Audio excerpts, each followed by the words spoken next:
What is going on, everyone? This is Robbie here on Gemmy Master Animatronics, and what I have to share with all of you today is an item that I received pretty recently in the mail. Now, this here is an item that I have been wanting for several years now, and just recently, this one popped up on eBay out of nowhere.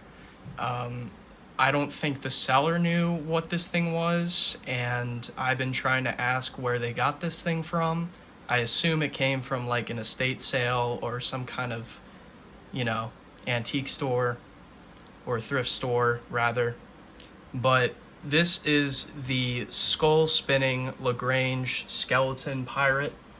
This item is an unreleased prototype, and honestly, I really thought this might have been released based on the fact that this has no sort of external signs of it being a prototype. There's no sample tags anywhere, not even up here. There's no like signs of there being a tag at any point. And this here is like a finalized tag here that you would see on a production item. Anyways, upon opening it, I could already see through this little hole here that there was some masking tape, and those are the little potentiometers down there. But the main giveaway is that it does in fact have an EEPROM. This EEPROM is a little bit different because it has the verification module, but it does not have one of those red lights. So it's essentially, a verification module with the red light, but they removed it for whatever reason. So here this is, and I of course had to put some tape over here because I don't want it to erase, even though it takes a long time for these things to erase. And really the only way it can be erased is through shipping. That's probably one of the biggest things with these EEPROMs. An item has an EEPROM and you ship it, please be careful. Make sure to pack it well, because I know with some of the scanners that the mail services use can completely erase the programming on this. So just keep that in mind. But thankfully this arrived okay. No sort of wiring issues. There was a few questionable spots on the bottom that I touched up around here, just reflowed them a little bit.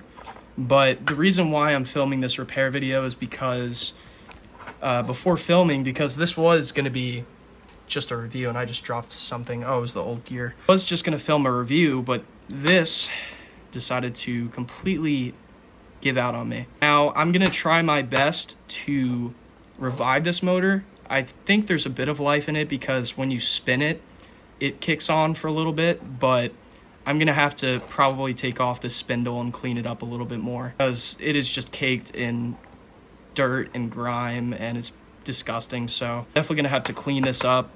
I also replaced the 10-tooth gear here because the old one, it was starting to split. I was able to hear a little ticking sound, so went ahead and replaced it while I'm in here. So that's a nice new gear. And I might end up replacing the belt as well because this honestly does not seem like a good belt by any means. It seemed very loose on the mechanism when I opened it. So this should be pretty fun. It's very simple, but the real challenge I feel like with this thing especially is gonna be to put it back together. Because my God, there's so many parts here. And the thing that I'm most worried about is that when I try to put this in, because it has to go in a specific way through the back side, it has to shoot up like this. I'm worried that one of these wires will pull off, so hope that doesn't happen, but I could always fix it. It's not too big of a deal, but the thing I really hate about these readers or the verification modules is how small these little pins are. They really don't give you a lot of room to work with. Sorry, I don't know why that didn't focus. But they really don't give you a lot of room here, so you got to be extremely careful when you solder stuff here. So yeah, I guess that is enough said about this item. As I go along, I will obviously include some little repair updates and clips and whatnot, but the first step is definitely going to be to try and unlock this motor without replacing it, because I don't think I have another one of these. I am at my college dorm, and just today I got my parts bin, so that's a plus. But the only downside is that I don't think I have an extra one of these motors. So we're gonna have to see what we can do about this. Worst comes to worst, I'll look through my parts. I'm sure that I have a motor that's exactly the same as this somewhere, but for now, I'm gonna get started on this and we'll see if I can revive it. So yeah, I hope that you all enjoy.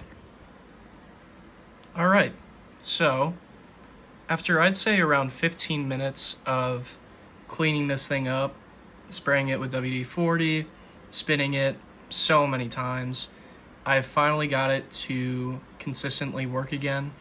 And I also figured out that there are several potentiometers over here, and I adjusted the one for the arms a little bit so it's a bit faster. And now, as you can see, if I could find the button here. Have mercy.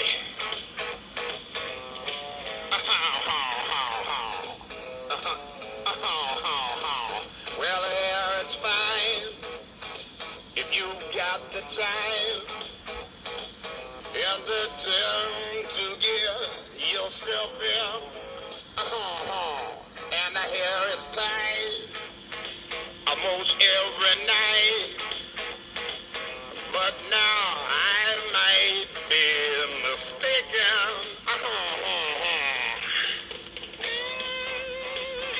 Have mercy.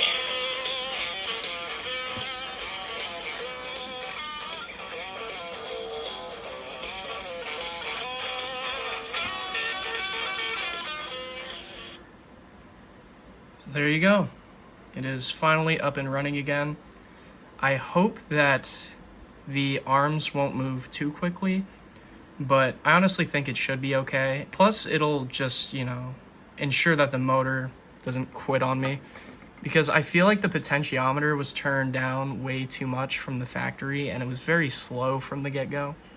It was weird, like it would glitch sometimes when I initially tested it, where it would move like really fast and then out of nowhere the arms would get really slow. So I think that this will help improve it tremendously. So yeah, this is all fixed, and now we have to do the fun task of putting this all back together again. So wish me the best of luck. This is going to be an absolute nightmare to put back together, but again, I'm just glad that it works again.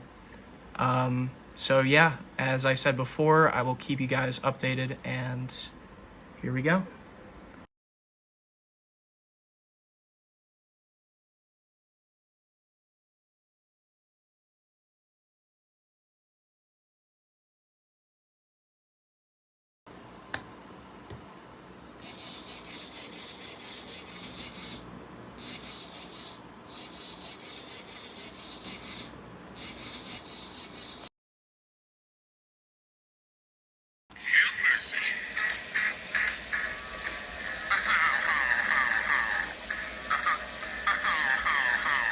Well, here it's fine if you got the time and the time to give yourself in. And the hair is tight almost every night. But now I might be mistaken. Have mercy.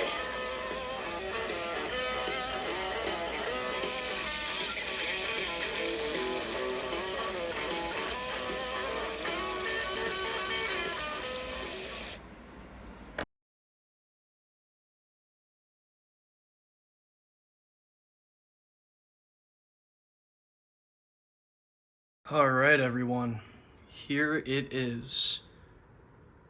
Before I go any further, I just want to say that this was without a doubt the most frustrating repair experience I have ever encountered in my entire life. This item went from being a simple motor cleaning to a full-on board repair. So what ended up happening was I cleaned the motor, put everything back together, and it would move, but then it would stop.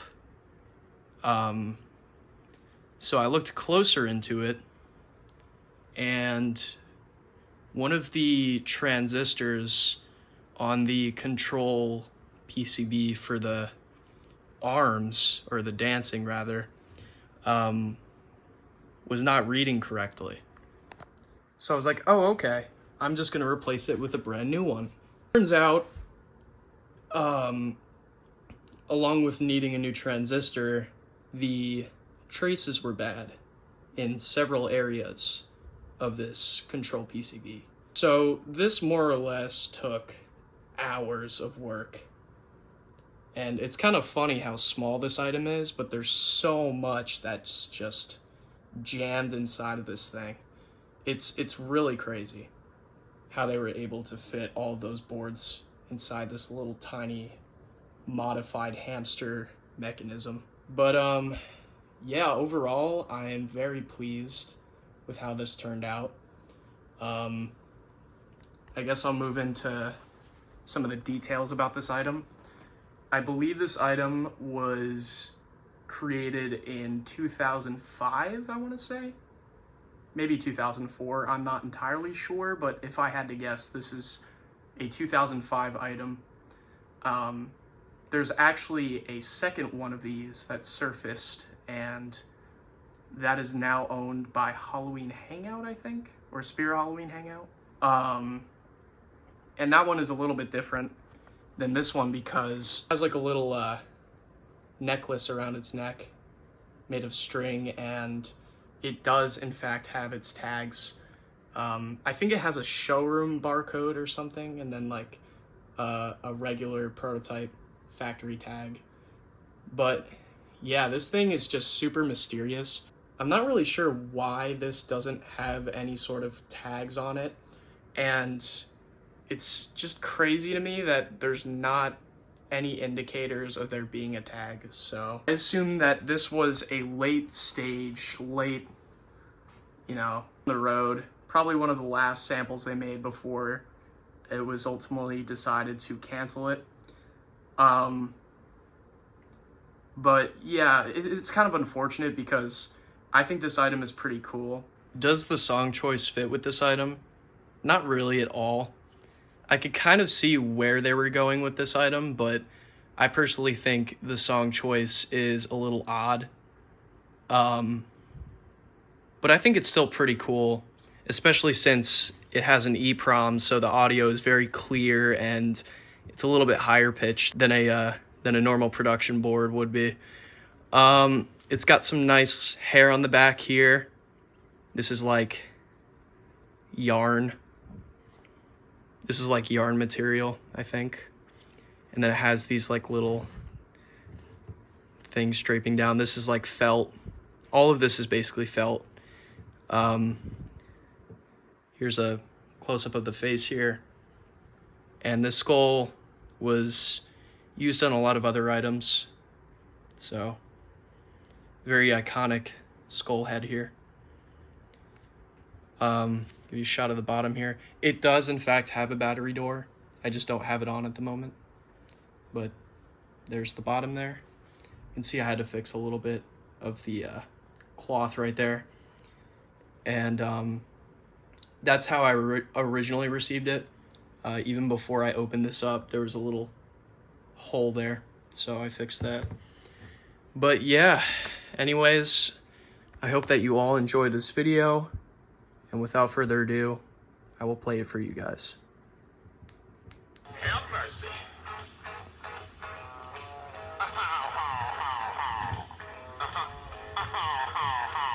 Well, yeah, it's fine if you've got the time and the time to give yourself in.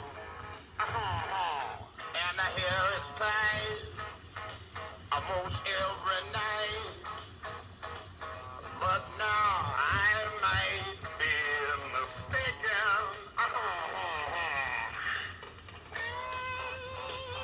Have mercy.